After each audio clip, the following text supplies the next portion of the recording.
self aan ons te openbaar.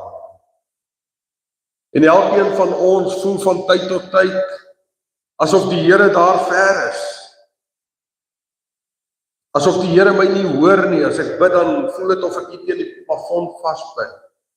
Maar dis nie waar nie. Die Here is altyd daar. En wanneer ek so voel, wanneer ek nie weet hoe om die volgende tree te gee nie, wanneer my krisis my plat druk, dan kan ek maar net uitroep, Here, help my. Here, kom vul my weer opnuut met die Gees. Kom gee vir my weer krag om voort te kan gaan. En ek het dit ook so in hierdie week beleef, dat ek maar net by die Here se voete kon gaan sit en sê, Here, gee vir my opnuut weer krag. Kom vul my opnuut met die Gees. Want die Here is getrou. Hy doen dit. Hy hoor wanneer ons tot hom uitroep. En ons moet hieruit leer. In die eerste plek moet ons maar net leer om stil te word by die Here. Want baie keer wanneer ons in die lewe worstel met sekere goeders, dan wil ons self oplossings kry, dan wil ons self eers sukkel, en wanneer ons nie meer verder kan nie, dan eers gaan ons na die Here toe, dan roep ons hom aan en sê, Here, kom help ons. Ons moet sommer van die begin af maar net by die Here se voete gaan sit. Ons probleme en ons bekommernisse vir hom gee. Vir hom sê, Here, hier is ek. Kom help my. Maar ons moet tyd maak, want in die tyd waarin ons leef, gaan dit vinnig. Alles jaag. En ons verleer om stil te word. Ek het al by geleentheid gery op eensame plaaspaaie, net daar langs die Mielieland gestop en die kar afgesit en uitgeklim en stilte beleef. Daar's geen geraas van enige iets nie.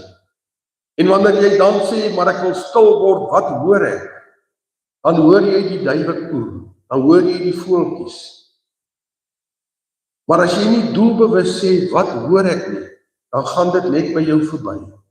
En die Here vra van my en jou, dat ons tyd met hom sal spandeer, dat ons sal stil word by hom. En ons sukkel ook maar daarmee, maar ons moet dit doen. Ons moet mekaar as gelowiges bystaan en bemoedig, mekaar ondersteun. Nie net wanneer dit moeilik gaan nie, maar ons moet ook daar wees vir mekaar wanneer dit met ons makliker gaan. Die Here wil juis hê dat gelowiges daar is vir mekaar, sodat ons vir mekaar kan bid, mekaar kan bemoedig. En het ons dit nie maar beleef hierdie afgelope Pinksterweek nie, dat ons bemoediging beleef het om saam met ander gelowiges in die huis van die Here te sit en sy woord te hoor nie, te luister en te weet, ons het eenheid in die Gees.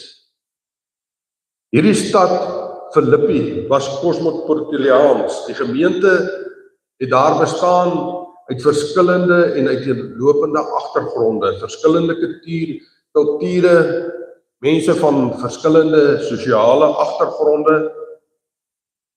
En ons lees in Handelinge 16, dan kry ons so half 'n agtergrond, 'n aanduiding van die samestelling van hierdie gemeente.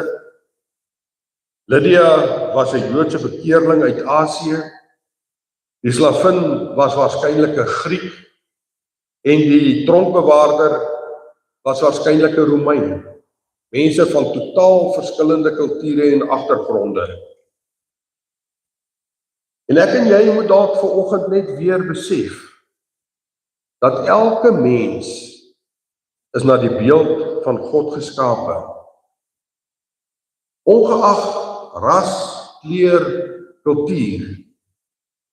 Elke mens is na God se beeld geskape.